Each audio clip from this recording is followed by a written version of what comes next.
I'll come to you, Honorable Lugari. Thanks a lot. I think we need to correct some misnomer and say that I think this discussion around merging has really been misunderstood.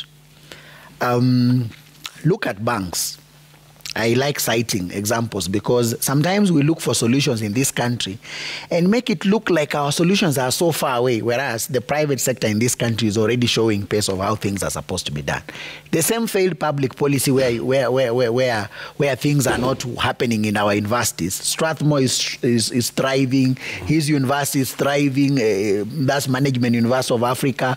Those of us who are KIM fellows, we went to KIM, it was not a public university, and it still remains the powerful KIM that was. Daystar is thriving, USIU is thriving, Kabarak universities are thriving under the same failed policy regime, if you are going to call that our university policy is a failure.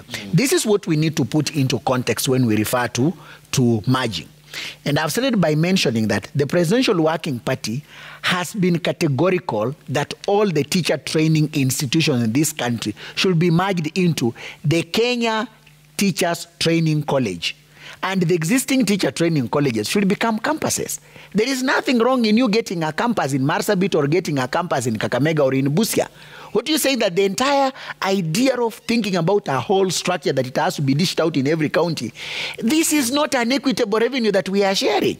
Honestly, universities is not about dishing it out the way you are working, distributing a road. That is not the same thing. So I think why we are saying that the Presidential Working Party is recommending on one side, but failing also to recommend on the other side. Why would it be so bold that because maybe the principals of the teacher training colleges were not members of the task force, therefore they had no space for them to push that idea. And now when it comes to the issue of universities, they are basically shying away. I am drawing my attention to chapter 13 of this report, and which talks about implementation of PWPER recommendations. And I think that for me, this is the master stroke, because the section is specific but also very vague. It says a lot also without saying a lot. What it has done is that it has created what is calling a Ministerial Education Reform Implementation Advisory Committee. The most unfortunate part is that it's telling us that recycle the same people. You are looking out the private sector, you are looking out the religious bodies, you are looking out the civil society organizations, you are looking out development partners. For heaven's sake, we are complaining that the problem we have in this country with our education is because of the structure of the Ministry of Education. It is to blame for why we have these problems. And unfortunately, it's again walking through the back door and again taking over the functions from everyone. Even our ECD, which the national government was unable to implement for 47 years, counties are trying to do something.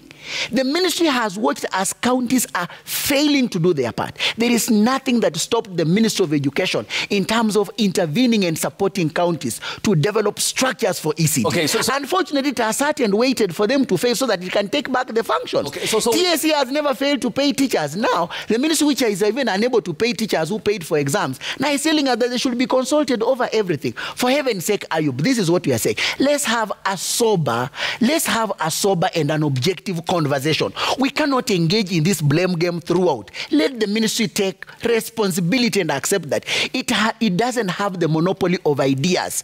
Let us allow as many stakeholders as possible to participate in this process. Yes, that's what we are saying. Yes. There's something